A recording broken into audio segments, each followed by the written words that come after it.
mucha gente, sobre todo en TikTok, que me ha estado diciendo lo equivocada que estoy con respecto a la salud y el corsé.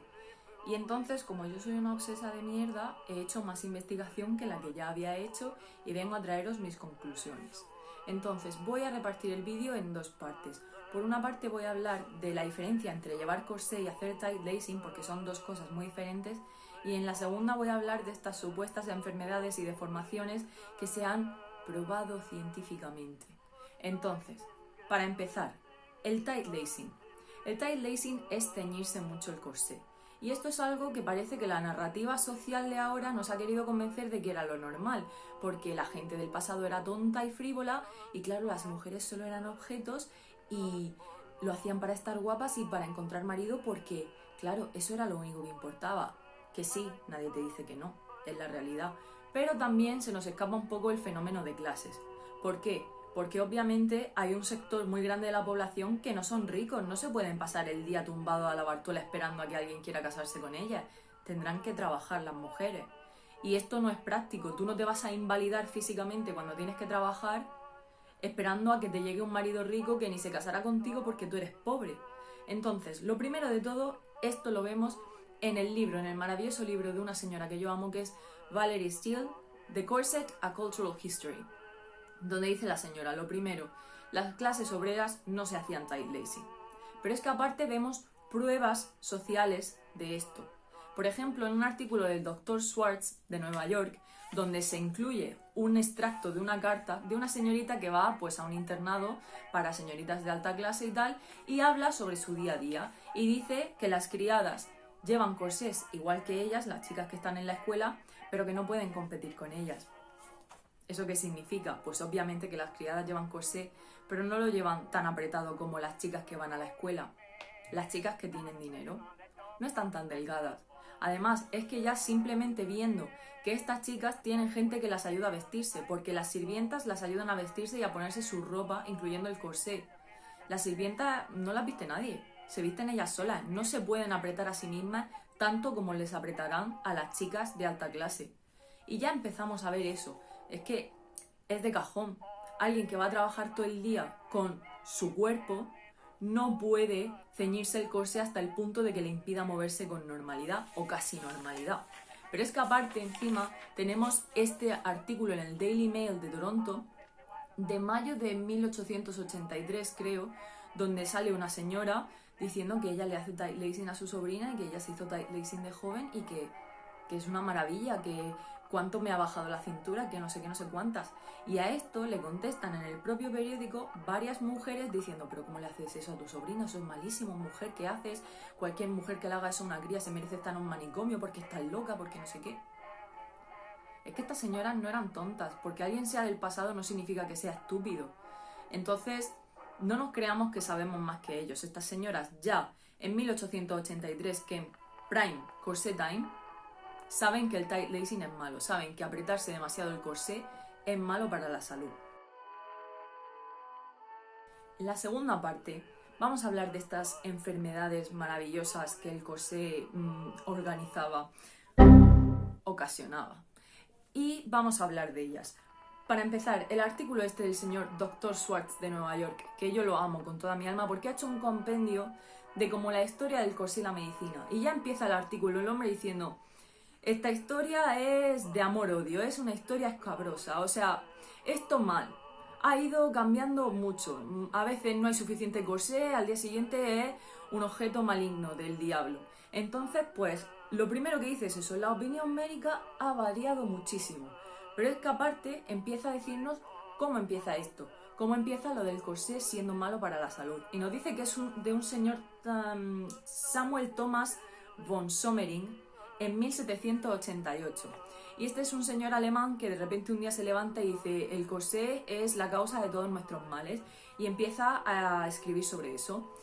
Pero es que, claro, ya tenemos que dudar. ¿Por qué? Porque según Schwartz von Sommering las principales pegas que tiene al corsé son tres. El cáncer de mama, dice que el corsé es el que causa el cáncer de mama, que el corsé causa la tuberculosis y luego dice que el corsé causa escoliosis, que es la deformación de la columna vertebral. Obviamente Schwartz escribe, esto se ha probado que no tiene nada que ver, ya sea porque se ha descubierto de qué viene o porque la gente ha dejado de llevar corsé y esto se sigue dando. Es decir, el bacilo de la tuberculosis se descubre. Ya sabemos que el corsé no causa la tuberculosis. La escoliosis, el corsé se utiliza para tratar las escoliosis y mantener la columna lo más recta posible, o sea que eso tampoco lo ocasionaba el corsé. Y luego el cáncer de mama, pues como dice Schwartz, ahora mismo se sigue pasando muchísimo y la gente de a pie no lleva corsé, pero es que aparte cuando se empiezan a inventar corsés que no cubren el pecho, que no lo oprimen y todo eso, se hacen pruebas para ver si bajan el número de casos de cáncer de mama y no bajan. O sea que puede ser que a lo mejor sea malo o no sea beneficioso, puede ser, pero ocasionar el cáncer no lo ocasiona y no se puede decir concluyentemente que esté relacionado. Por otra parte, dice este hombre, vamos a tener en cuenta un poco la historia de Alemania en este momento y que hay un proceso de incipiente nacionalismo alemán. Vamos, que los alemanes cada vez se sienten más alemanes que y muy España alemanes. es una gran nación y los españoles muy españoles y muchos españoles. Muchas gracias. Entonces, ¿esto qué ocasiona? Pues que se vayan en contra de otros países, que defiendan su identidad nacional en contra de otras identidades cercanas. Los franceses, por ejemplo. ¿Y por qué son famosos los franceses? Por llevar corsé. El corsé es algo que es muy importante en la moda francesa del siglo XVIII. Eso es así aquí y en Estambul. Y lo sabe todo el mundo. Entonces, una de las cosas que empiezan a atacar los alemanes es esa superficialidad francesa del corsé. ¿Y cómo van a empezar a decir? Pues que el corsé es malísimo, tal, y cualquiera que lo lleve es que es un bobo. Así de sencillo. Pero es que esto no termina aquí, porque además se dice que en 1871, muchos años después de que este señor empiece a hablar mierda del corsé, dice que se hace un estudio y se prueba que las mujeres están viviendo más que los hombres. 1871 es casi 100 años después de lo anterior. Ha pasado casi un siglo. Estamos en el siglo XIX, finales del siglo XIX. Para este momento, las mujeres son prioritariamente las que llevan corsé. Los hombres han dejado de llevarlo por la mayor parte. No se ve bien, no se ve masculino. Entonces, ¿qué nos dice esto? Pues que si las mujeres están viviendo más que los hombres en este momento, como dice el estudio que se hace, algo pasa. No puede ser que una mujer que lleva el corsé por lo menos desde la pubertad, como se hacía entonces, como se practicaba entonces, esté llevando algo que es tan malo para la salud desde tan pequeña y en plenos años formativos y terminen viviendo más que los hombres que no lo llevan, o por lo menos no lo llevan tanto. Algo pasa y muchos médicos empiezan a decir, pues nos equivocamos, no era el corsé, a lo mejor hace algo pero eso no era. Lo dejamos. ¿Y quién sigue ahí con la tela taladrando? Los alemanes, porque son muy suyos los alemanes. Y los alemanes empiezan a decir otra vez que el corsé, que no, que hacernos caso, que que ta. ¿Tenemos pruebas? No muchas.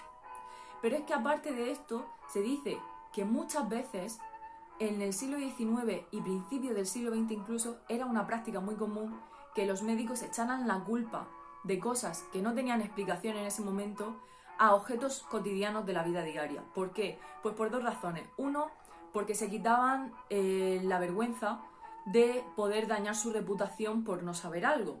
Y segundo, porque era poco probable que la gente dejara de hacerlo. Es decir, si las mujeres, una de las cosas que más intrínsecas tienen en su vida es llevar corsé y se considera incluso que una mujer que no lleva corsé no es una mujer moral, si yo le digo a alguien que se quite el corsé porque esta enfermedad la está haciendo el corsé, esa mujer no se lo va a quitar porque es mejor estar muerta que estar muerta socialmente. Pero claro, ya tiene el doctor la excusa de decir, no, es que yo sé lo que te pasa, pero tú no me haces caso. Y claro, sin pruebas médicas que nos demuestren cuáles eran los síntomas de estas mujeres, de estas enfermedades y tal, no podemos saber si efectivamente tenía algo que ver con el corsé o simplemente se lo estaban inventando para salir del paso, como dice este señor de aquí. Esto me lleva a la falta de pruebas, porque además hay muchísima falta de pruebas. Y vamos a empezar, por ejemplo, con la intención que se tiene en este momento de encontrar cosas que prueben que el corsé es malo para la salud. De hecho, es que se dice que la mayoría de tesis doctorales entre 1886 y 1894, creo, en Alemania, se hacen sobre lo malo que es el corsé. ¿Y qué se dice de esto? Pues que no nos podemos fiar mucho. ¿Y por qué? Porque no hay términos, no hay métodos para hacer una investigación científica conforme a la entendemos ahora. Y aparte, no hay gran forma tecnológica de llevarlos a cabo. Por ejemplo, ahora podemos ver los intestinos, los órganos en general, con el ultrasonido. Pero entonces esa tecnología no existía. Entonces, ¿cómo se hacía? Con cadáveres y autopsias. Y entonces, ya para empezar, reducimos mucho la muestra. Y segundo, reducimos muchísimo la fiabilidad, porque claro, tú abriendo a una persona que ya está muerta, puedes ver cosas que no sabes muy bien por qué están ahí. Puedes echarle la culpa al corsé, pero nunca vas a saber si de verdad era la culpa del corsé.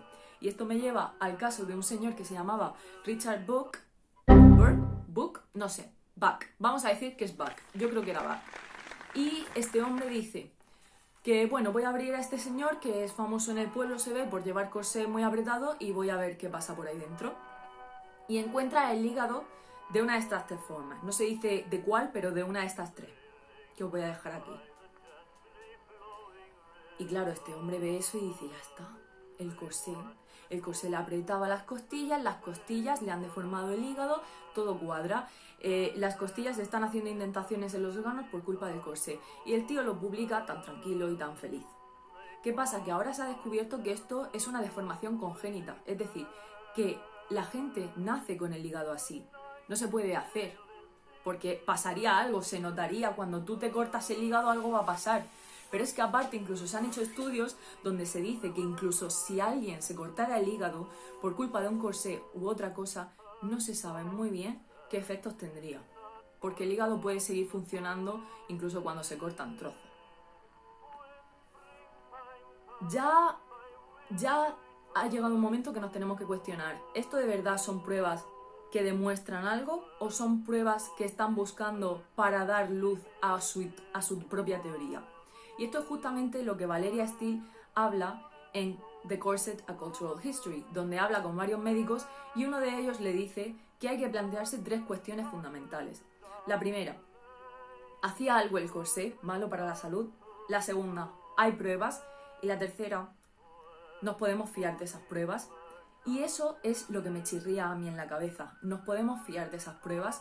Ya hemos visto con este señor que mucho no, pero es que más aún Valeria Steele va a hablar con un antropólogo en el Smithsonian, van, reconocen unos cadáveres y este señor antropólogo con toda su jeta le dice a Valeria, está claro que estas deformaciones que vemos en el esqueleto de estas señoritas es por los corsés de 1880, ¿vale? Pero es que Valeria hace un poco más de investigación y descubre que como mínimo los esqueletos de los que se está hablando han nacido como mínimo en 1900, es decir, 20 años después de que los corsés que este señor dice que causaron las deformaciones en su esqueleto estuvieran de moda. Más aún, en 1900 estamos a nada y menos de que se deje de llevar el corsé. Entonces, ya llega un momento que tú dices, claro, esto está claro que no está funcionando. No puede ser que alguien haya sido deformado por un corsé que para cuando nació llevaba 20 años fuera de producción. No tiene ni pie ni cabeza. Otra prueba más que se nos va por ahí. Se nos va a la merda. Pero es que aparte hay muchísimas enfermedades, como dice esta señorita, que además no tienen equivalente moderno. Por ejemplo, hay una enfermedad que decían los médicos, que me hace mucha gracia, que causaba el corsé, que era congestión de la sangre. Y que hay muchísimos médicos a día de hoy que no te saben decir en qué traducirían eso en términos modernos. Es que no se sabe ni siquiera a qué se referían con congestión de la sangre. ¿A trombos? ¿A falta de circulación? No sabemos. Y como no sabemos, no se puede adjudicar a nada y no se puede saber si efectivamente pasaba o no pasaba. Es más, es que se dice en varias ocasiones que la medicina moderna desmiente muchas veces estas pruebas que se hacen en algunos ensayos clínicos de este momento porque no son lo suficientemente fiables, por lo menos en términos de lo que consideraríamos fiable a día de hoy. Entonces, por esa parte tenemos eso. Ahora, cuando ya todos están diciendo, bueno, a lo mejor el corsé no era tan malo, bueno, volvamos al antaño y vemos a otro señor que se llama, atención al nombre, Justus Thiers, que en 1900 vuelve con la tela. Obviamente Thiers no es alemán, pero este señor era alemán, o sea que si alguien sabe pronunciarlo que me lo deje en comentario. y hace una serie de pruebas y tal y concluye otra vez que el corsé es malísimo. ¿Qué pasa con esto? Pues otra vez a la falta de fiabilidad. ¿Por qué? Porque hay unos médicos americanos que dicen, pues vamos a hacerlo también. Vamos a ver qué pasa. Vamos a probar. Y hacen las mismas pruebas con las mismas variables, con el mismo sujeto, tal. No con el mismo sujeto, con más o menos los mismos sujetos, ¿no? La misma edad y todo eso. Y obtienen resultados completamente diferentes. Es más, es que los propios médicos americanos dicen, los resultados que ha tenido este señor, el Thiers, el Justus, como lo voy a llamar yo, los resultados que ha tenido Justus no tienen ni pie ni cabeza, no tienen nada que ver con los que tenemos nosotros. Y parece que lo que le pasa a Justus es que lo que quiere es acabar con el corsé, no se sabe muy bien por qué, por algo de su cabeza, es que lo dicen así, es que dicen generalmente que eso es algo que Justus personalmente tiene contra el corsé, pero que médicamente hablando, pero bueno, yo creo No que saben con qué esto decir. se puede ver que tenemos que dudar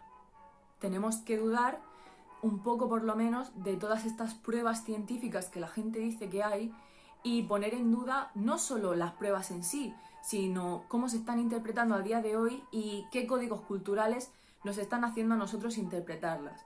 Porque no es lo mismo que las pruebas hablen por sí solas a que tú estés convencido de que algo es así y vayas buscando solo las pruebas y solo los indicios que te dan la razón. Yo no estoy diciendo que tenga la razón absoluta. A lo mejor en algunos años se muestra que el corsé sí producía alguna enfermedad o la empeoraba. Pero lo que está claro es que, 1, a día de hoy no se puede probar nada de eso, y 2, hay una diferencia entre ponerse corsé y hacer tight lacing y las cosas que ocasiona el tight lacing, que son muy reales y que sí puede producir problemas, no tienen nada que ver con llevar corsé de una forma normal como la mayoría de las mujeres lo llevaban.